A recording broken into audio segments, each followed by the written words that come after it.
The fire popped, sparks floating up into the black bayou night. The kids leaned in close, shivering more from the old man's voice than from the chill. He sat hunched forward on his stump, skin stretched thin and cracked like dried leather, his eyes cloudy but sharp, staring too long into the flames.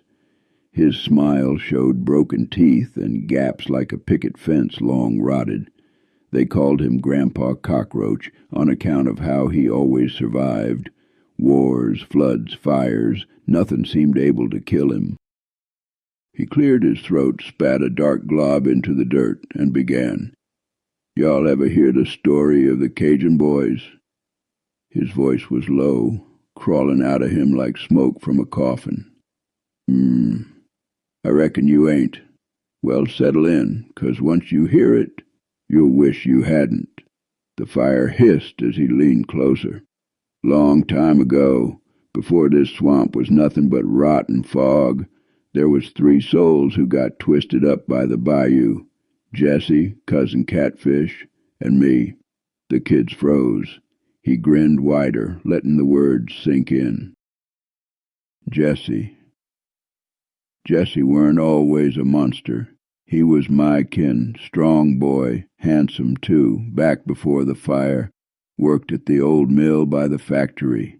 One night something went wrong. Nobody knows if it was the boiler or if the devil himself came to collect, but the whole place went up. Jesse came stumbling out, half his face melted clean to the bone, skin bubbled black, eyes stuck wide open like a fish pulled from the water. He should have died, but he didn't. No, the fire burned him, but it also fed him, gave him a strength no man ought to have. Now Jesse carries that chainsaw, says the sound drowns out the screams still ringing in his skull. When it revs, it ain't just a machine. It's the fire talking back, demanding more fuel, more flesh. He don't hide his burns, boy. He shows 'em off, lets the fire live on his face so folks know what's coming for 'em. Cousin Catfish. The old man drew a long breath, his chest rattling. And Cousin Catfish, Lord, he's worse. Always was a sickly thing, pale and soft like dough, eyes too big for his skull. He took to the river young, diving deep, staying under longer than any boy should. Folks said he could talk to the fish, hear the whispers of the mud. One day, he didn't come back up, not for hours. When he finally rose, he was different. Skin was gray, slick like something that don't belong on land. Said the water burned his lungs, filled him with poison. From that day, he wore that gas mask, an old cracked thing from the war, hissing with every breath. Some say he wears it to breathe. Others say it's to keep what's inside him from getting out. Behind that glass his face is bloated, lips gone, teeth bare like a skull fishing for meat. His eyes glow faint green, swamp light trapped in a jar, and that sound, hissing in and out, is the only warning you'll get before he's on you. He don't rush. He don't need to. He knows the swamp will hand you to him one way or another. Grandpa Cockroach. The kids swallowed hard. One finally whispered, "And what about you?" The old man chuckled, low and dry like dirt shifting in a grave. "Me? Heh. They call me Grandpa Cockroach 'cause I been here longer than all of 'em, and I ain't never died, no matter how much I shoulda. Burnt, drowned, shot, poisoned, I just keep crawling back. When the mill burned, I was there.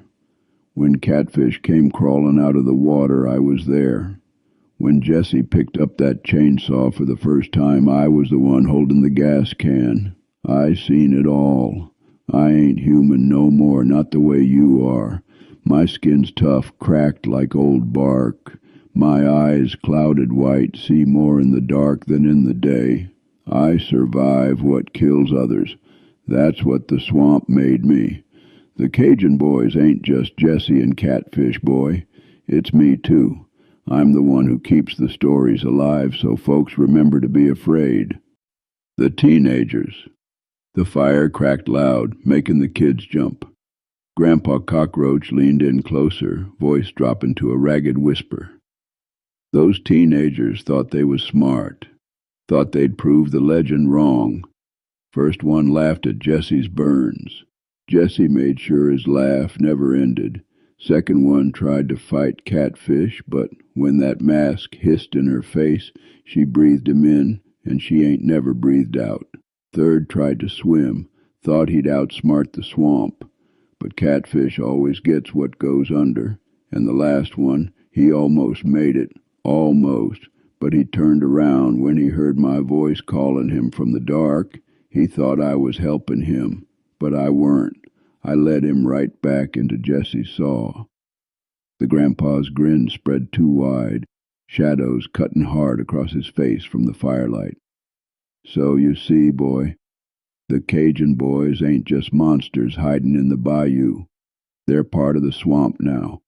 Fire, water, rot, and me. The one thing that don't die.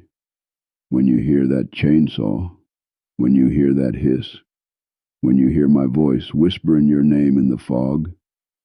He spat one last time, the sound like a nail in a coffin. Don't run, don't scream. Just pray you go quick.